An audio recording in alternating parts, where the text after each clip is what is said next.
নমস্কার প্রিয় দর্শক বন্ধুরা, আপনাদের সকলকে জানাই আমাদের ইউটিউব চ্যানেলে স্বাগতম। আশা করি সবাই ভালো আছেন। বন্ধুরা, আজকে আমাদের আলোচনার বিষয়বস্তু হলো মানুষ কেন আত্মহত্যা করে। এই আত্মহত্যার প্রবণতা মানুষের মধ্যে কখন উৎপন্ন হয়, আমরা এই সকল বিষয়ে আজ জানবার চেষ্টা করব।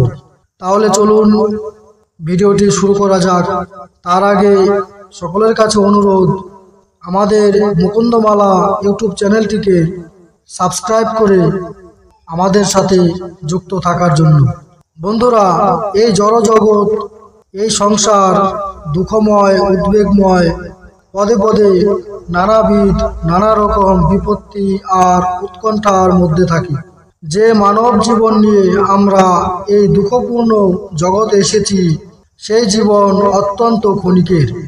জন্ম এবং মৃত্যুর অধীন অন্যান্য প্রাণীরা জড় প্রকৃতির অধীন হয়ে গতানুগতিকভাবে জীবনযাপন করে, কিন্তু মানুষ বুদ্ধিমান জীব, যে ভগবৎ প্রদত্ত শাস্ত্রীয় পন্থা গ্রহণ করে এই দুঃখময় দুর্দশাপূর্ণ সংসার চক্র থেকে উত্তীর্ণ হয়ে সচিদানন্দ স্বরূপ তার নিত্যধামে ফিরে যেতে পারে।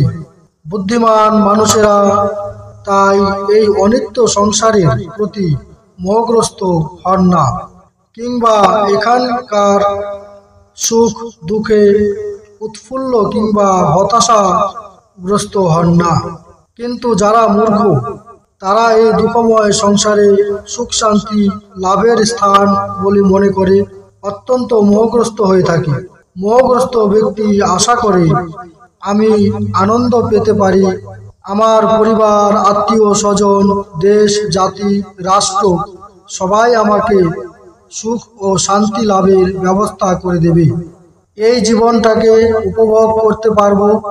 কিন্তু ক্রমে যখন সে আঘাত পেতে থাকে, তখন সে হতাশাচ্ছন্ন হয়।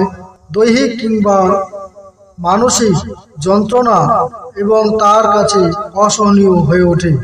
তখন মায়া মোহগ্রস্ত মূর্খ জীব মৃত্যুকে একমাত্র সমাধান বলে মনে করি।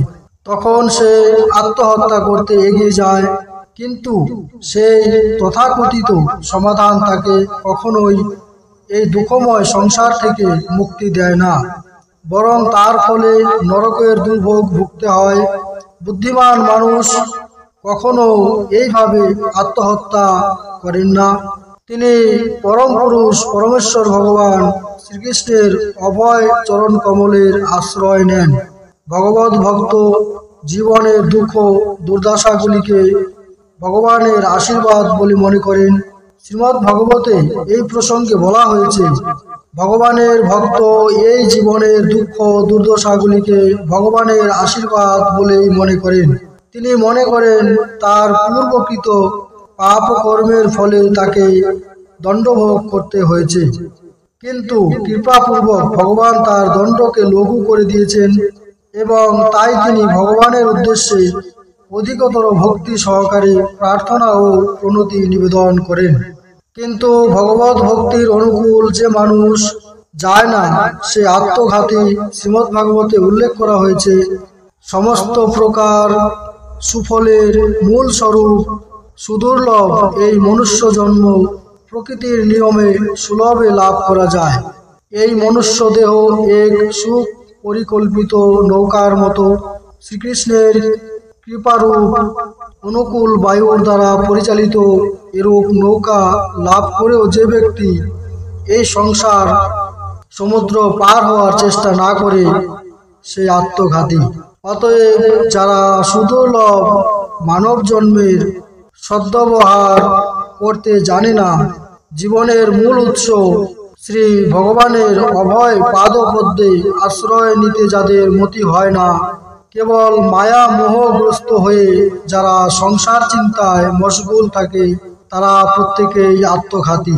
তাই আমার সকল শ্রোতা ও দর্শক মণ্ডলীদের কাছে আমার বিনীত অনুরোধ, আপনারা অবশ্যই পরম ব্রহ্ম পরমেশ্বর ভগবান শ্রীমদ্ নারায়ণ শ্রী শ্রী রাধা গোবিন্দের চরণের প্রতি সদা ভক্তিভাব বজায় রাখিবেন আর সকল কর্ম সকল ভাবনাকে ভগবান শ্রী রাধা গোবিন্দের চরণে সদা নিবেদন করিবেন, যাতে অন্তিমকালে শ্রীহরি নারায়ণের শ্রী রাধা গোবিন্দের কৃপা লাভ হয় এবং এই জন্ম মৃত্যুর ভবচক্র হইতে চিরতরে মুক্তি লাভ হয়।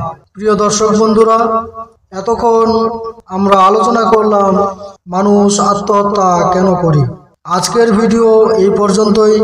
আবার দেখা হবে পরবর্তী ভিডিওতে। ততক্ষণ পর্যন্ত সকলের সুস্থতার কামনা করি।